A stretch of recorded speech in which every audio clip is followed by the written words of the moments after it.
ప్రకాశం జిల్లా త్రిపురాంతకం మండలం లేళ్లపల్లి గ్రామంలో గ్యాస్ సిలిండర్ ఘటనలో పూర్తిగా కాలిపోయిన 4 ఇళ్ల వద్దకు ఎర్రగొండపాలెం నియోజకవర్గ టీడీపీ ఎమ్మెల్యే అభ్యర్థి గూడూరు ఎరిక్షన్ బాబు చేరుకుని పరిస్థితిని అడిగి తెలుసుకున్నారు. అగ్ని ప్రమాదంలో 4 గుడిసెలు పూర్తిగా దగ్ధమయ్యాయి. సంఘటనా స్థలాన్ని పరిశీలించి బాధితులను పరామర్శించి ఓదార్చారు. ప్రమాదంలో సర్వం కోల్పోయిన బాధిత కుటుంబాలకు టీడీపీ ఇన్ఛార్జ్ గూడూరు ఎరిక్షన్ బాబు అండగా ఉంటానని ధైర్యం కల్పించారు. వారికి తక్షణ ఆర్థిక సహాయంగా 25,000 రూపాయలు అందజేశారు. టీడీపీ ప్రభుత్వం రాగానే ఇంటి నిర్మాణానికి పూర్తిగా సహకరిస్తానని చెప్పారు.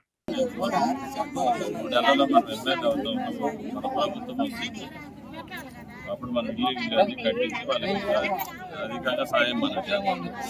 మీరేం అధైర్యపడిపోకండి, అందరు ధైర్యంగా ఇబ్బంది లేదు, సాయం చేద్దాం.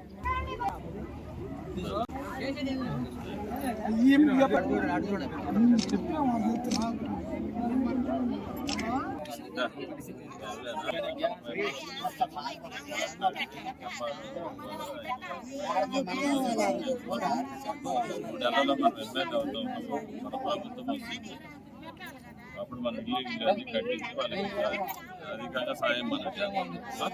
మీరేం అధైర్యపడిపోకండి, అందరు ధైర్యంగా